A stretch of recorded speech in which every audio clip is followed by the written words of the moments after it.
How you doing? My name is Thunder, and welcome to another episode of the Need for Speed Most Wanted car build.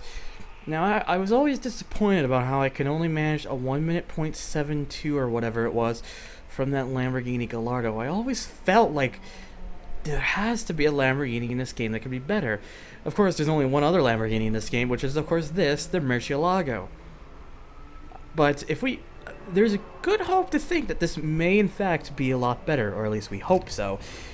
Look at those stats. That's the car on Ultimate Parts. No junkman stuff on it whatsoever. We may have a very potential good car here, but let's see if those stats live up to their hype. So, to see if the car can live up to the hype of its stats, we're going to be taking this car on the Petersburg test track for 6 laps.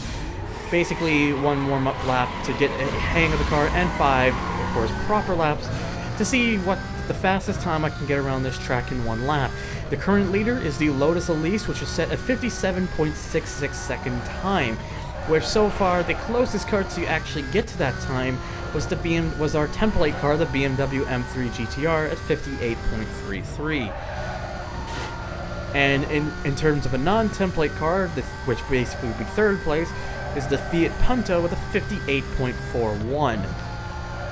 And honestly, right now, I'm starting to suddenly see that, oh boy, this Murcielago is suffering from the same situation as its younger, lighter, smaller brother, the Gallardo, in which its handling isn't quite up to snuff, despite what the game would tell you. I know that's kind of disappointing to say the least, and also I didn't take out those things on the first time. Oh well, I guess I'll just have to try not to hit them. But usually on the first laps, if this is your first part watching, I just take out like those little things there that just try to get them out of the way so they're not as obstructive and all that kind of stuff. But I seem to have forgotten to do that this time around, but that's okay. Not too worried about that anyways. But yeah, I'm really hoping that we can at least manage better than the 1 minute .72 with this thing. I'll be stunned if I cannot beat that time.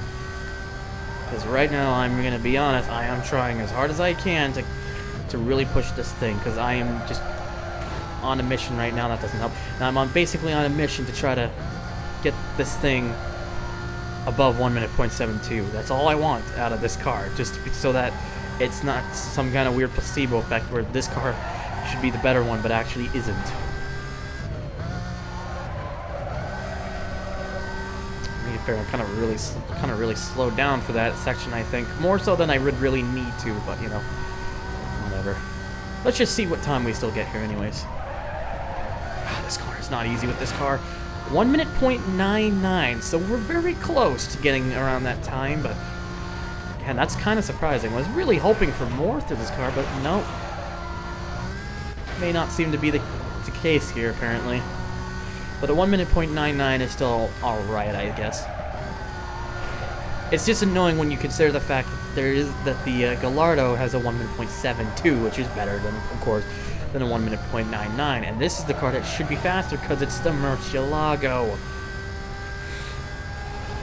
Now, what can you do? Yeah. I'm still just, of course, gonna try and push as much as I can to get, of course, you know, what I can possibly manage with this car. But, you know, okay, there we go. That was a little faster on that section, which is kind of how I could have taken it the last lap, but didn't.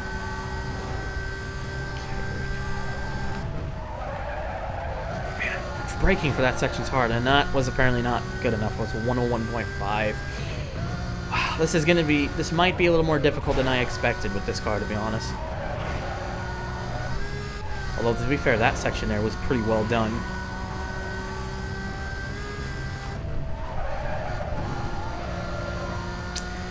They just gotta really, sometimes when you really gotta, this feeling of, there's gotta be a way this is faster, it has to be, there's no other reason you'd unlock it later. And right now I still gotta aim for that time. So it's like, ugh, all these things going in through my head right now. 3/17 to that, that is quick. At least the top speed and acceleration is kind of accurate. It's pretty accurate, and I was waiting for it to happen. I actually didn't lose as much speed there as I thought I would, but of course that's gonna ruin my time for that lap. I'm probably gonna stick to this view because it's, you know, it's just, I think it's just a little easier to kind of predict things and whatnot. Somehow that was still better than my last lap. A 101.45. Managed to shave 500s off that last lap, despite what happened. Oh god, and there's a bit of just sudden trying to counter steer, so all that kind of stuff. Oh god. Oh god, this thing could have, if this thing had a little more steering, this thing had a little more sharper steering, it'd be a better car, it really would be. But you know, oh boy. And now it's just a bit of sliding, and it's like, what is happening? This poor thing is like, oh god. I think I hit that very slightly because I heard the sound effect go off, but I didn't really see it move or if it really affected my speed going through there. Although I already know this lap's not going to be better anyways. Oh man, come on. Well, I guess it looks like we're going to have to somehow, for some reason, settle with that 1 minute .99, which is crazy to think about, considering the fact I've mentioned it like multiple times now, I think. But it's just disappointing to say the least right now. So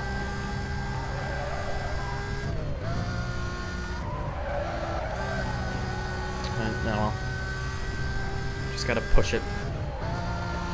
What can I manage? That was not good at all. Not very good at all. Oh boy. Okay.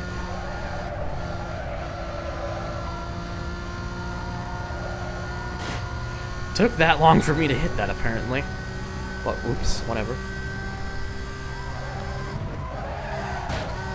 Well, that didn't help.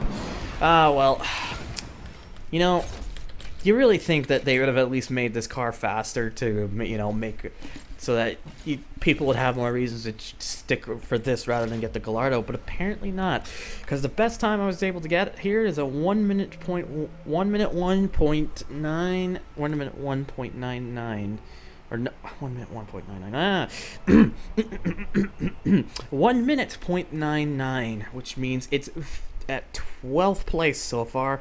This is the 20th car we tested, which means it puts it just below, very literally just below, the 911 Turbo, the Clio, and there's also a bit for the Gallardo, but it does just, and I mean just, beat the Cobalt, and it also beats the Impreza and the IS300. I need a very nice high-end car now for the next part, because man am I disappointed right now. Will I be disappointed for good? No, of course not. But you'll have to see just exactly what I choose next in the next part. So if you have any comments, feel free to leave them below. And as always, thank you for watching, and take care.